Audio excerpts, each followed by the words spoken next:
First 5 years into retirement, don't let your 401k evaporate because the stock market is taking a nosedive this year. Behind me is an illustration of two scenarios. You have Mrs. Red and Mrs. Green. In both cases, the new retirees is beginning with $1 million in their 401k, and both will withdraw $50,000 per year.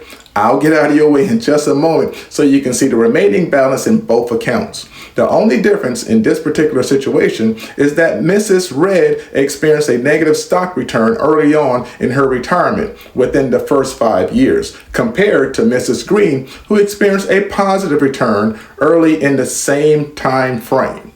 The annual average growth rate were the same for both, which was 6% for both Mrs. Red and Mrs. Green. If there were no withdrawal, the final dollar amount would obviously be the same for both. However, in the scenario where withdrawals were made, $50,000 as shown on the chart, the sequence in which returns are earned is very different. Mrs. Red was left with a shortfall at the age of 83, $0, while Mrs. Green had $2.5 million at the age of 90, which goes right into legacy planning.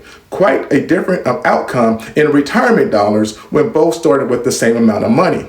Question: how do you plan to address negative sequence of return risk for your 401k? There is only one answer. Establish a proper asset allocation to avoid being the next Mrs. and Mr. Red in retirement.